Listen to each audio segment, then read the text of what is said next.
Numbers chapter 21. And when King Arad the Canaanite, which dwelt in the south, heard tell that Israel came by the way of the spies, then he fought against Israel, and took some of them prisoners. And Israel vowed a vow unto the Lord, and said, If thou wilt indeed deliver this people into my hand, then I will utterly destroy their cities.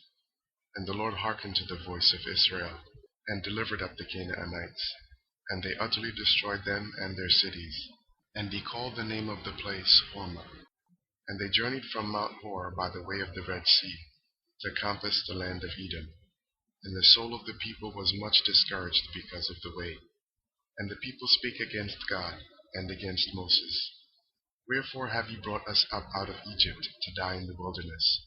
For there is no bread, neither is there any water, and our soul loatheth this light bread. And the Lord sent fiery serpents among the people, and they bit the people, and much people of Israel died.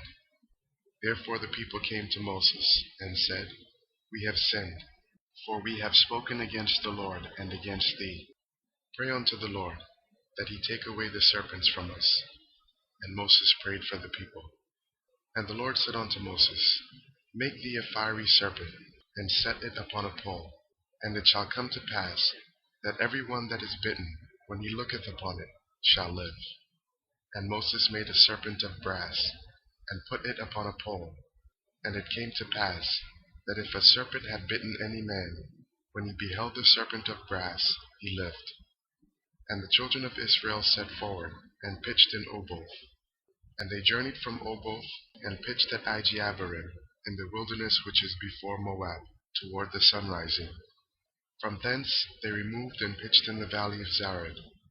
From thence they removed and pitched on the other side of Arnon, which is in the wilderness that cometh out of the coasts of the Amorites. For Arnon is the border of Moab, between Moab and the Amorites.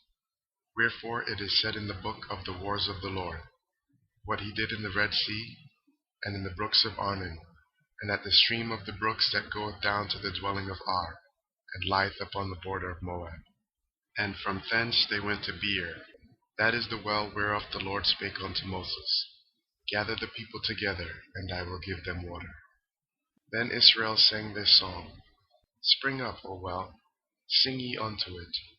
The princes digged the well, the nobles of the people digged it, by the direction of the lawgiver, with their staves. And from the wilderness they went to Mattanah, and from Mattanah to Nahaliel, and from Nahaliel to Bamoth, and from Bamoth in the valley, that is in the country of Moab, to the top of Pisgah, which looketh toward Jeshimon.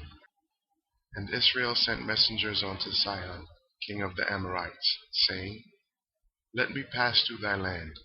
We will not turn into the fields, or into the vineyards. We will not drink of the waters of the well, but we will go along by the king's highway, until we be past thy borders. And Sihon would not suffer Israel to pass through his border. But Sihon gathered all his people together, and went out against Israel into the wilderness. And he came to Jahaz, and fought against Israel. And Israel smote him with the edge of the sword, and possessed his land from Arnon unto Jabbok, even unto the children of Ammon, for the border of the children of Ammon was strong. And Israel took all these cities, and Israel dwelt in all the cities of the Amorites, in Heshbon, and in all the villages thereof. For Heshbon was the city of Sihon, the king of the Amorites, who had fought against the former king of Moab, and taken all his land out of his hand, even unto Arnon. Wherefore they that speak in Proverbs say, Come into Heshbon, that the city of Sihon be built and prepared. For there is a fire gone out of Heshbon, a flame from the city of Sihon.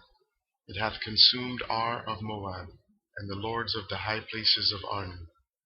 Woe to thee, Moab! Thou art undone, O people of Chemosh. He hath given his sons that escaped, and his daughters, into captivity unto Sihon king of the Amorites. We have shot at them. Heshbon is perished, even unto Dibon, and we have laid them waste, even unto Nophah, which reacheth unto Medeba. Thus Israel dwelt in the land of the Amorites. And Moses sent to spy out Jahazer, and they took the villages thereof, and drove out the Amorites that were there. And they turned and went up by the way of Bashan. And Og, the king of Bashan, went out against them, he and all his people, to the battle at Edrei. And the Lord said unto Moses, Fear him not, for I have delivered him into thy hand, and all his people, and his land. And thou shalt do to him as thou didst unto Sihon, king of the Amorites, which dwelt at Heshbon. So they smote him, and his sons, and all his people, until there was none left him alive, and they possessed his land.